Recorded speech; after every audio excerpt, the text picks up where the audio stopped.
Welcome to Gospel Tangents, the best source for Mormon history, science, and theology. I'm Rick Bennett. As we saw in our last episode, the LDS Church makes $40 to $50 billion a year. That's a lot of money. What have they done with that? How do they spend it?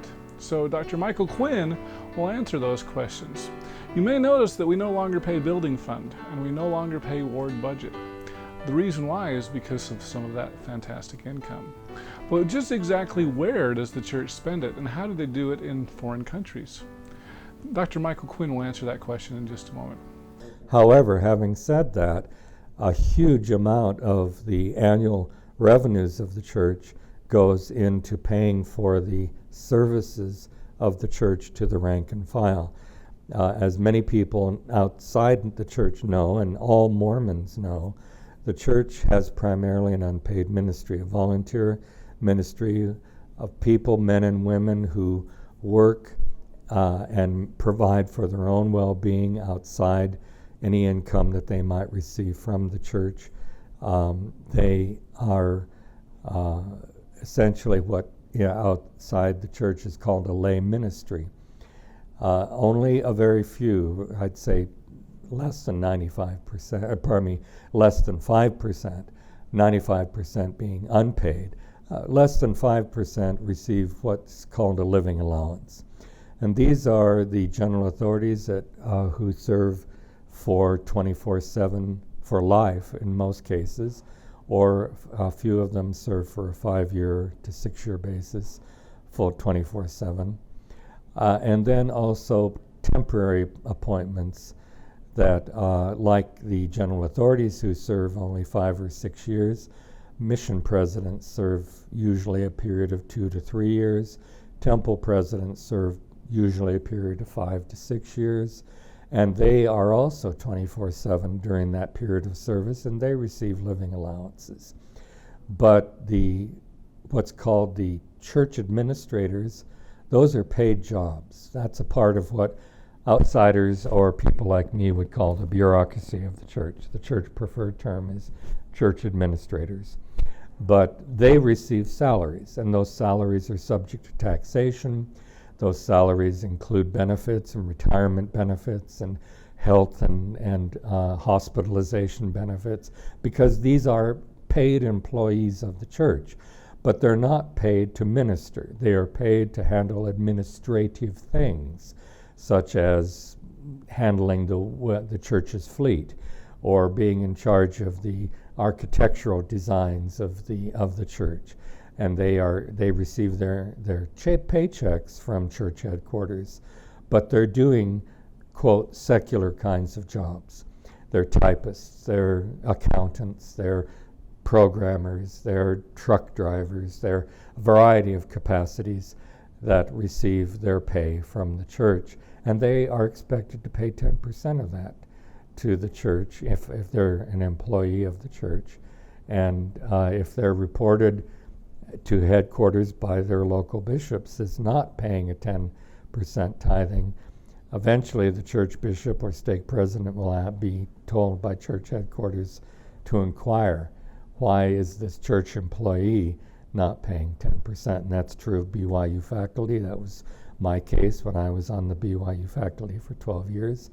I was expected to pay a full 10%, and actually worked out with all the other things Mormons were required to pay at that time, contributions to the missionary fund, contributions to church welfare, the fast and offering fund, and budgets for maintenance of local buildings and all of that. That added up to anywhere from 12 to 15% total of one's income. And because of the financial growth of the church, not just tithing, but dramatically because of its commercial income, by the 21st century, the church had ended all of those additional contributions except tithing, so that all of those are now paid by central headquarters for members of the church in Canada and the United States, as well as for members of the church in other countries, including the developing world. Yeah, so I remember as a kid growing up, my dad did pay budget, and I also remember one of the interesting things was I lived back in New Hampshire, And we, when I was 10 years old, we moved there. We actually, for church, met at a high school, Merrimack High School, and did that for a couple of years. And then our church we built a church in Nashua, New Hampshire. And I remember we had to raise money to build the church. Like, that was not tithing and all that. And we had moved from Utah, and I remember this was kind of funny. My mom knew how to make corn dogs. And so we made, a few $100s selling corn dogs, and everybody in New Hampshire was like, "What's a corn dog?" Right. They'd never heard of that, and so it was kind of like an exotic food almost. But I can remember we did fun runs, and it was all for the building fund. And so the stake center there in Nashua, New Hampshire, I remember at the time, it was the largest church in New England. It was considered gigantic, and it was a regular sized stake center. You wouldn't think anything about here in Utah. And it was nice when, that was probably 1980, I believe, when that happened. And it was nice when all of a sudden the church said, well, we're going to start paying for all the buildings. Yeah. And we didn't have to do these fundraisers and things like Yeah, that. members of the church who either joined the church in the 1990s or became reactivated in the church after years of being away may not recognize this because they've not been required to pay maintenance for their local buildings, which was called ward budget. They have not been required to pay for building the buildings, which was a building fund, and that was in operation as long as the building was under construction. And sometimes when they had to make replacement repairs or buy a new pipe organ, that also had to be a separate budget. Well, when I was moving around as a graduate student, graduate students as well as people in management of businesses frequently move. And I knew families, some of whom were students and others of whom were in executive positions in stakes, who mentioned to me that they had paid a budget requirement for building a new chapel, building fund where they had previously moved. They moved into the stake that we now lived in, and they were hit with another building fund from a new church that was being built for their ward.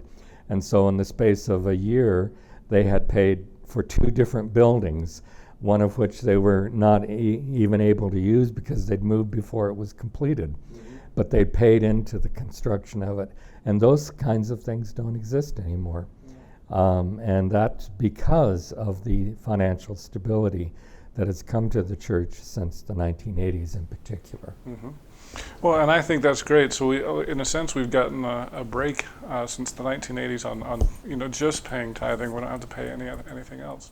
And that also applies to supporting missionaries, because it used to be that the amount that your families were expected to pay for you and were told that they would need to pay on a monthly basis as a missionary was based on the cost of living where you lived. And so people who went to developing countries paid very little for their missionaries, and people who went to Paris or London or New York City as missionaries had to pay a much higher amount. And in the 1990s, that was standardized, where all missionaries throughout the world are expected to pay a very reasonable amount. And in developing countries, in many cases, the church pays that for families who are really too poor even to pay that modest, from North of Mexico point of view, modest amount of monthly support for a missionary, even if his requirement or her requirement in New York or Paris or Tokyo might be stratospheric. For the living allowance, the family only pays a very moderate amount. Well, even that moderate amount in the developing world is beyond the ability of parents of these missionaries. And so in cases that are known to the local leaders, mission presidents, missionaries who want to serve in their own countries, typically serve for 18 months or 2 years, most of their living allowance is paid by the church for these missionaries. And so Members of the church in North America, north of Mexico, United States and Canada, have a relatively easy payment requirement or donation requirement. I mean, it's not a requirement in the case that someone's going to come with no neck, men dressed in black at your doorstep, and we know how to deal with you people. But it's a requirement for the faithful. And the faithful feel an obligation when they're asked to do something voluntarily to do it. Well, so many of these, which would amount in many cases to about 5% of their income, they no longer have to pay. And now all that's required is tithing. And the fast and fast offerings that were required are, in a sense, not, there's kind of a trade-off. You give the value of the money you would have spent on 2 meals, and you give that to the church. And so it technically is not an additional requirement beyond tithing. And so I think that this is a wonderful thing that the church is able to do, that it was not able to do for more than 150 years of its existence. And because of the financial stability and the commercial income of the church, that's no longer a expectation. Well, let me ask you another question. One of the things in the LDS Church that we kind of pride ourselves on, and I don't know if we should pride ourselves on it so much, is the fact that we do have a lay clergy. I'll tell you what, I went to the Community of Christ back in August, and Locke Mackay, an apostle for the Community of Christ, gave the Sunday school lesson. It's one of the best Sunday school lessons I've ever had. It was on the Word of Wisdom, and at first I was rolling my eyes. It was fantastic. But my question is, like with the building fund that we don't have to pay anymore because that all rolls into tithing, could you ever see the church paying clergy, even a bit down to the level of bishop, to do that? If we've got enough income to do that, could you ever see something like that happening? Well, this is one of the ironies, even though the 19th century church frequently used the insulting phrase hireling priests for Catholic and Protestant ministers. The revelations in the Doctrine and Covenants, which maintain these thus saith the Lord documents that Joseph Smith provided during his lifetime, they provide for a paid ministry. They say the laborer is worthy of his hire. And that could justify having a thorough paid ministry all the way down to the local level. However, there has always been this discomfort with providing for the living of the leadership of the church, whether it's general leadership or the local leadership. And so for a period of time, there were no salaries given to the general authorities. They had to live by what they could receive as voluntary offerings unsought for by the local members, or what they were able to earn. Brigham Young, for example, was a painter and a carpenter. He brought in some money that way as an apostle. Others, money just given to him as a free donation, free will offering is the phrase. But because of this really unpredictable amount that they received, some of the general authorities, some of the apostles, and were simply on the edge of poverty most of their lives. And a set salary system was finally established after the death of Brigham Young in 1877 in the fall, October actually. And there has been a sort of salary system, again the preferred term is living allowance, from that time to the present. And initially it was set up on a stratified basis. The president of the church received the most each month, and it would translate to a year, but they had monthly payments. His counselors received the next most. The senior apostles received the next. The junior apostles received the next. The presiding bishop received the next. His counselors received the next. And then the senior members of the 70 received the next. And the junior members of the 70 received the next. And the lowest always was the patriarch to the church. But that office discontinued in 1979. and no longer is a part of the leadership, of the highest leadership of the church. And in the 1960s, the president of the church finally did what other presidents had been moving toward gradually, and that was equalizing the living allowance given to all general authorities. And that has been in place since 1966, and it continues today, where the president of the church receives the same living allowance as the most recent appointment as general authority. Now, some of these men are independently wealthy before they accept an appointment as a prophet, seer, and revelator, or a member of the 70. And in such cases, they choose on their own to donate their living allowance or not to accept it at all. But those who are not wealthy, then they need that living allowance. But again, it does not go beyond the general authorities of the church, except those temporary full-time positions, such as temple president, mission president, and it is not extended down to local stake presidents who have exclusively in their calling a religious obligation to fulfill of what is typically defined in Christianity as ministry. And I think it, even despite the growth of the church, I doubt that there will ever be, for these local officers over congregations, the kind of living allowance that would allow them to serve full time. The tradition of the church, and it really is a tradition, it is not required by the revelations that the members of the LDS Church honor as God's word. It's not required that all of the service in the church be unpaid. But I think the tradition of the church is strong enough. It has gone on for 180 years to prefer an unpaid ministry.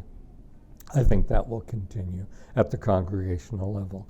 And so I don't ever expect to see those local officers, whether in mission fields or in stakes, which is a distinction Mormons recognize, outsiders wouldn't. But I don't think that will ever change. I hope you enjoyed our conversation with Dr. Michael Quinn. In our next conversation, we'll talk about the high-profile City Creek Mall. A lot of critics have called that into question. I've got a very interesting question for Dr. Michael Quinn. Could the church be accused of serving God and mammon, though, with some of these businesses? The accusation is there, but typically it comes from people who don't recognize that the church makes no distinction between God and mammon. The church is a money-making operation, but it plows the money into the building of the kingdom of God on earth. I hope you enjoyed that short clip from our next interview. If you'd like to hear the entire interview uncut, please go to our patreon.com/gospeltangents and subscribe for just $5 a month. If you'd like a transcript of this, please click the yellow subscribe button at gospeltangents.com, and I'll send you this and all future transcripts. Also, if you'd like a paperback like we've got here, those are available at our website at amazon.com. Just do a search for Gospel Tangents. Please get all updates at our Facebook page at facebook.com/gospeltangents. We're also on Twitter at Gospel Tangents. You can also get transcripts individually at our website, gospeltangents.com/shop. Finally, make sure that you subscribe on our Apple Podcast page. Just do a quick search for Gospel Tangents there and give us a 5-star review while you're at it. Thanks again for listening. Your support helps create more Mormon history classes and podcasts such as this, and so I really appreciate you listening. Please share with your friends. Click here to subscribe, here for a transcript, and over here you'll see some more of our great videos. Thanks again.